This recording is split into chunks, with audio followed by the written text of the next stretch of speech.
నమస్తే. Welcome back to IT media. మన ఆయుర్వేదం ప్రోగ్రామ్‌కి అందరికీ స్వాగతం. సో, ఈరోజు టాపిక్ వచ్చేసి అన్‌వాంటెడ్ హెయిర్, అవాంఛిత రోమాలు. మనకి యాక్చువల్‌గా హెయిర్ అంటే జుట్టు మంచిగా పెరిగితే మంచి ఫీల్ ఒస్తుంది. జుట్టు ఒత్తుగా ఉన్నప్పుడు అందంగా గూడా కనిపిస్తూ ఉంటాం. బట్ అదే హెయిర్ మన ఫేస్ మీద గానివ్వండి, హ్యాండ్స్ మీద ఎక్కువగా ఉన్నా గాని, మరి ముఖ్యంగా ఈ ముఖం మీద అమ్మాయిలకి, అబ్బాయిలకి ఉన్నట్టుగా కొంచెం గడ్డంలాగా కనిపించడం గానివ్వండి, చిన్ మీద ఎక్కువగా కనిపించడం గానివ్వండి, లిప్స్ మీద మీసాల్లాగా కనిపిస్తూ ఉంటుంది. ఎందుకు ఇలాంటివి జరుగుతాయి? వచ్చినప్పుడు మనం ఏం చేయాలి? చిన్న పిల్లల్లో గూడా చూస్తుంటాం. 13, 14 ఇయర్స్‌లో గూడా చిన్న చిన్నగా ఇక్కడ బేబీ హెయిర్స్ కనిపిస్తూ ఉంటాయి లిప్స్ మీద. మరి దీనికి ఏం చేయాలి? ఆయుర్వేదంలో ఎలాంటి చిట్కాలున్నాయి తెలుసుకుందాం. ఈరోజు మనతో ఉన్నారు వంటింటి చిట్కాలకు కేర్ ఆఫ్ అడ్రెస్ అయిన మధుసూదన్ శర్మ గారు. మాట్లాడేద్దాం. నమస్తే సార్. నమస్తే మా.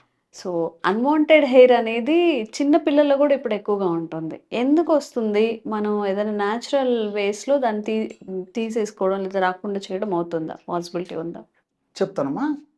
యాక్చువల్‌గా మీరన్నట్లు అన్‌వాంటెడ్ హెయిర్ సమస్య ఈ హ్మ్. మధ్య కాలంలో విపరీతంగా పెరిగిపోతుందమ్మా. హ్మ్. యాక్చువల్‌గా మీసాలు, గడ్డాలు హ్మ్. రావటం అనేది పురుషులకు సంబంధించినటువంటి లక్షణాలు ఇవన్నీ. అవును. అవును. సో, వాడి యొక్క దేహధర్మాల్లో భాగంగా, జీవనక్రియలో భాగంగా హ్మ్. ఈ హెయిర్స్ రావడం అత్యంత సర్వసాధారణమమ్మా. హ్మ్. హ్మ్. కానీ దురదృష్టవశాత్తు పురుషులకు ఉండవలసినటువంటి లక్షణాలు హ్మ్. మరి స్త్రీలలో కూడా కలుగుతున్నాయి. అవును. ఆడవాళ్ళలో, యువతులలో, హ్మ్. అట్లే మీరన్నట్టు చిన్న పిల్లల్లో కూడా కలుగుతున్నాయమ్మా. హ్మ్. సో, దీనికి సవాలక్ష కారణాలు. హ్మ్. హార్మోన్ల అస్తవ్యస్తత, మానసిక ఒత్తిడి, అదేవిధంగా ఈ వాతావరణ కాలుష్యము, హ్మ్. అట్లే తర్వాత కొన్ని రకాలైనటువంటి శరీరంలో జరిగేటువంటి కొన్ని రకాలైనటువంటి మార్పులు, హ్మ్.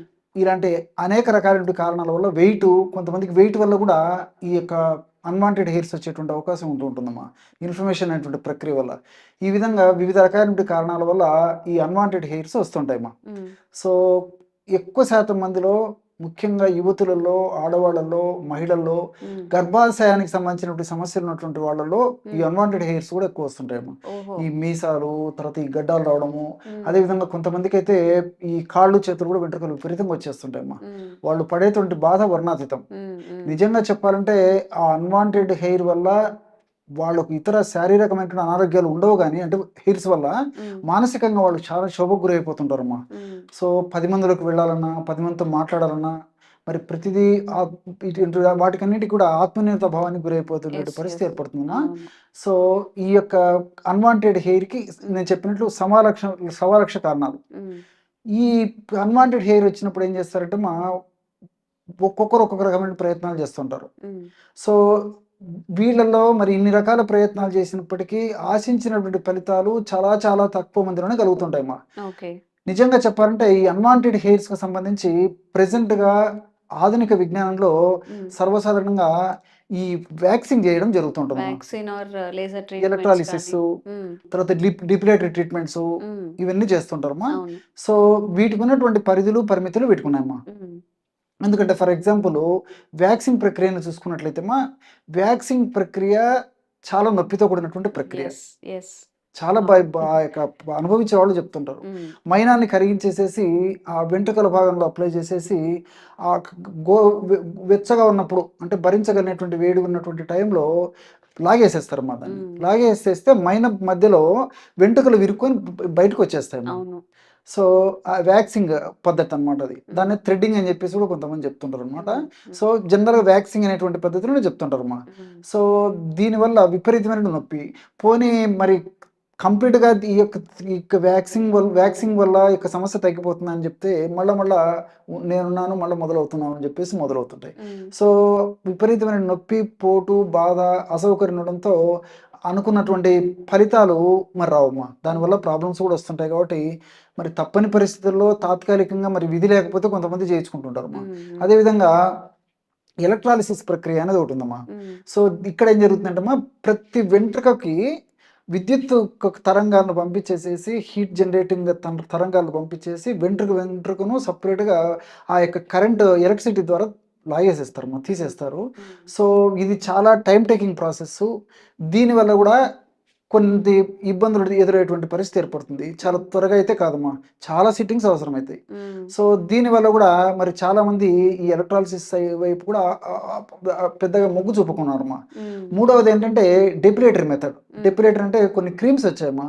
ఈ క్రీమ్స్ వాడుకోవడం వల్ల ఏమైద్దంటే తాత్కాలికంగా ఈ హెయిర్స్ రిమూవ్ అయిపోతాయి గానీ, హ్మ్. మరి ఎక్కువ శాతం మందిలో అలర్జీస్ వస్తుంటాయన్నమాట. ఒక్కసారి అలర్జీస్ వస్తే చాలా మందిలో ఒక పట్టాన తగ్గవమ్మా. ఈవెన్ ఈ డెపిలేటరీ క్రీమ్స్ మానేసినప్పటికీ అలర్జీ తత్వం అనేది బాడీలోకి ఎంటర్ అయిపోయేసేసి చాలా ఇబ్బంది పడేటువంటి పరిస్థితి ఏర్పడుతుంది. హ్మ్. ఈ విధంగా ఈ 3 రకాల అంటే ఈ యొక్క నేను చెప్పాను కదమ్మా వ్యాక్సింగ్ గానీ, ఎలక్ట్రాలిసిస్ ఇది గానీ, తర్వాత డెపిలేటరీ గానీ ఈ 3 పద్ధతుల్లో మరి పరిమితులు ఉండడం చేత ఉంటే ఆశించిన స్థాయిలో అందరికీ అందుబాటులో లేకుండా పోయేటువంటి పరిస్థితి ఏర్పడింది. అందులో వీటిలో కొన్ని ఖరీదుతో కూడినటువంటివి గూడమ్మా. హ్మ్. సామాన్యులకు అందుబాటులో గూడా లేవు. మరి ఈ నేపథ్యంలో మనము ఈ యొక్క ప్రకృతి సిద్ధమైనటువంటి విధానాల్లో ఎలాంటి ట్రీట్మెంట్స్ ఉన్నాయని మనం ఆలోచించినట్లయితే హ్మ్. చాలా చాలా ట్రీట్మెంట్స్ మనకు ఈ ప్రకృతి వైద్య విధానంలో కనిపిస్తాయి మా ఆయుర్వేద ట్రీట్మెంట్సే వైద్యం. ఉన్నాయా సార్? చాలా చాలా ఉన్నాయమ్మా. అన్‌వాంటెడ్ హెయిర్‌కి. Unwanted okay. హెయిర్‌కి ఓకే. అవగాహన లోపంతో వాటి మీద సరైనటువంటి స్పృహ లేకపోవడంతో హ్మ్. వాటిని సద్వినియోగం చేసుకోలేకపోతున్నారు గానీ, ఓకే. మరి వాటికి సంబంధించి ఈజీగా ఎవరికే వాళ్ళు తయారు చేసుకోదగ్గ ఒక చిన్న రెమెడీ చెప్తాను చూడండమ్మా. Okay sir. యవక్షారం అని చెప్పేసి దొరుకుతుందమ్మా. యవక్షానం. యవక్షారం వైట్‌గా ఉంటుంది. హ్మ్. మనకు పెద్ద కాస్ట్ కూడా కాదమ్మా. మార్కెట్‌లో దొరుకుతుంది. హ్మ్. క్షారం వైట్‌గా ఉంటుంది. వ పీసెస్ రూపంలో దొరుకుతుంది. పౌడర్ రూపంలో దొరుకుతుందమ్మా. ఓకే. మనకు పీసెస్ దొరికితేగిన ఈజీగా పౌడర్ తయారు చేసుకొని వాడుకోవచ్చు. హ్మ్. లేకపోతే యవక్షార చూర్ణం అని చెప్పేసి కూడా దొరుకుతుంది. ఓకే. అదొకటి. రెండవదొచ్చేసి ఆవాల నూనె. హ్మ్. మస్టర్డ్ ఆయిల్ అంటారమ్మా. హ్మ్. తెలుసు కదమ్మా అది మన ఇళ్ళలో అందరికీ ఇంచుమించు తెలిసిందే ఆవ ఉండేది. ఈ నూనె. 2 తోనే ఈ హ్మ్. అన్వాంటెడ్ హెయిర్ కు మంచి ట్రీట్మెంట్ తీసుకోవచ్చమ్మా. పైన అప్లై చేసేదానికి. ఓహో! ఎలాగంటేమ్మా ఈ యవక్షారం తీసుకొని హ్మ్. మనకెంత అవసరమైతే అంతమ్మా. కొద్దిగానే మనకు అవసరమై కొద్ది ప్రాంతంలోనే అన్వాంటెడ్ హెయిర్ ఉంటే కొద్ది యవక్షారం హ్మ్. తీసేసుకొని అందులో ఆవాల నూనె ఏసేయమ్మా. హ్మ్. ఏసి బాగా కలపడం వల్ల బ్రహ్మాండమైనటువంటి క్రీమ్ తయారైపోతుంది. ఓహ్! ఆ క్రీమ్‌ని తీసుకొని హ్మ్. ఈ మీసాలు, గడ్డాలు ఇట్లా ఈ అన్‌వాంటెడ్ హెయిర్ ఎక్కడైతే ఉందో ఆ హ్మ్. ప్రాంతంలో అప్లై చేసేసి బాగా ఒక్క నిమిషం, 2 నిమిషాలు బాగా మర్దన చేసేయాలమ్మా. హ్మ్. మర్దన చేసి అదే క్రీమ్‌ని మళ్ళీ అప్లై చేసేసి హ్మ్. ఒక గంట తర్వాత తుడిచేసేయాలి. ఆహా! ఈ విధంగా క్రమం తప్పకుండా రోజు 2 సార్లు ఈ యొక్క ఔషధాన్ని ఈ పద్ధతిలో వాడుకోవడం వల్ల హ్మ్. మరి వెంట్రుకల భాగంలో బలహీనత ఏర్పడి వెంట్రుకల కుదుళ్లలో ఆ యొక్క కెపాసిటీ ఆ హోల్డింగ్ కెపాసిటీ తగ్గిపోవడం చేత క్రమక్రమంగా వెంట్రుకలు ఊడిపోతాయమ్మా. ఓకే. నేచురల్‌గానే ఇంక న న రాదా అక్కడే? లేదమ్మా. అదే దీనికేంటంటే చెప్తే కదమ్మా ఇంటర్నల్ కాజెస్ ఉంటాయి గాబట్టి, హ్మ్. తాత్కాలికంగా తగ్గిపోయినప్పటికీ మనం ఇంగ్లీష్ వైద్య విధానంతో పోల్చుకుంటే ఇది మనకు క్షేమదాయకంగా ఉంటుంది. సైడ్ ఎఫెక్ట్స్ ఉండవు. సైడ్ బెనిఫిట్స్ ఉంటాయి. హ్మ్. తక్కువ ధరకు లభ్యమవుతుంది. అందరికీ అందుబాటులో ఉంటుంది గానీ, మరి ఇంటర్నల్ ప్రాబ్లమ్ రెక్టిఫై చేయాలమ్మా. హ్మ్. అసలకి అన్‌వాంటెడ్ హెయిర్ ప్రాబ్లమ్ ఎందుకొస్తుందని జెప్పేసి రెక్టిఫై చేసుకొని, దానికి సంబంధించిన ట్రీట్మెంట్ తీసుకోవడం వల్ల మరలా పునరావృతం కాకుండా ఉంటాయి. హ్మ్. మరి తాత్కాలికంగా తగ్గేందుకు మాత్రం ఈ ఔషధము చాలా చక్కగా పనిచేస్తుందమ్మా. ఇలాంటి చాలా చాలా ఔషధాలు గూడా ఉన్నాయి. హ్మ్. ఈజీగా తయారు చేసుకోదగ్గ ఔషధమే జెప్పానమ్మా నేను. ఓకే. సో, ఈ ఔషధాన్ని మనం దీర్ఘకాలం పాటు వాడినప్పటికీ ఎలాంటి ఇబ్బందుండదు. హ్మ్. కాబట్టి క్షారం, యవక్షారం అంటే అదొక రకమైన క్షారం అమ్మా. హ్మ్. క్షరణాత్ క్షారః అంటే ఈ యొక్క క్షారం ఏం చేస్తుందంటే కొరుకుడు స్వభావం ఉంటుంది. హ్మ్. అంటే ఈ అవాంఛితమైనటువంటి ప్రదేశంలో ఆ వెంట్రుక కుదుళ్ళ వెంట్రుక భాగానికి రక్త సరఫరాను ఆపేసేసి వెంట్రుక కుదుళ్ళను బలహీనపరచడం వల్ల హ్మ్. మరి వెంట్రుకలు ఈజీగా ఊడిపోయేటువంటి పరిస్థితి ఏర్పడుతుంది కాబట్టి మరి ఈ విధంగా వాడుకోవడం వల్ల చాలా బెనిఫిట్స్ ఉంటాయి. రెండోదేంటంటే మీద హ్మ్. త్వరగా వెంటనే పెరగకుండా కూడా ఈ యొక్క ఔషధం సహకరిస్తుందమ్మా. సో, ఇది ఓన్లీ ఫేషియల్‌కి అప్లై చేసుకునేదా? లేకపోతే హ్యాండ్స్‌కి గానీ, లెగ్స్‌కి గూడా అప్లై చేసుకోవచ్చా? ఎక్కడైనా అప్లై చేసుకోవచ్చమ్మా. చేసుకోవచ్చు. అన్‌వాంటెడ్ హెయిర్ ఎక్కడున్నా అప్లై చేసుకోవచ్చు. యవక్షారం ప్లస్ యవక్షారము, ఆవ నూనె ఆవాల కలిపేసి నూనెమ్మా. అప్లై చేస్తూ ఉండాలి. అంతేమ్మా. యవక్షారము ఎలా అప్లై చేయాలి సార్? Day by డేనా? లేదమ్మా. రోజు తీవ్రత ఉంటే ఉదయం ఒకసారి, రాత్రి ఒకసారి అప్లై చేయాలమ్మా. ఆహా! బాగా మర్దన చేయాలమ్మా. హ్మ్. సో, కొంచెం తీవ్రత తగ్గిన తర్వాత రోజు ఒక్కసారి అప్లై చేసుకోవాలి. హ్మ్. తర్వాత కావాలంటే వారానికి ఒక్కసారి, 2 సార్లు అప్లై చేసుకోవడం వల్ల ఏమంటే హ్మ్. తీవ్రత లేకుండా ఉంటుంది. హ్మ్. త్వరగా పెరగకుండా ఉంటాయి. ఓకే. ఏమ్మా ఒకవేళ పెరిగినప్పటికీ చాలా మృదు స్వభావాన్ని కలిగి ఉంటాయమ్మా. హుహు. గట్టిగా స్ట్రాంగ్‌గా అవి పెరగకుండా ఓకే. చాలా డెలికేట్‌గా పెరుగుతాయి కాబట్టి ఈజీగా ఊడిపోతాయి.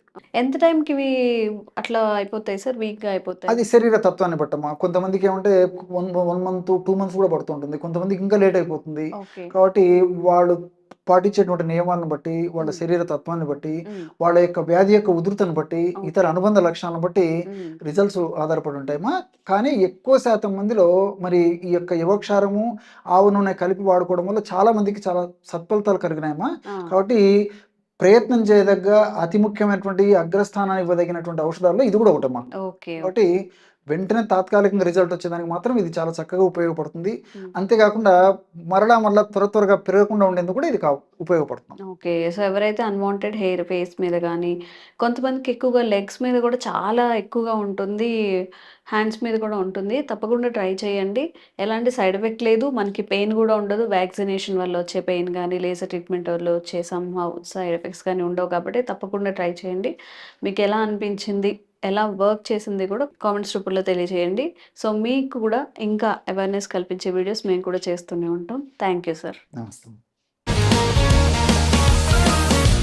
Sir, one life lesson what medicine has taught you. whatever you can do without expecting.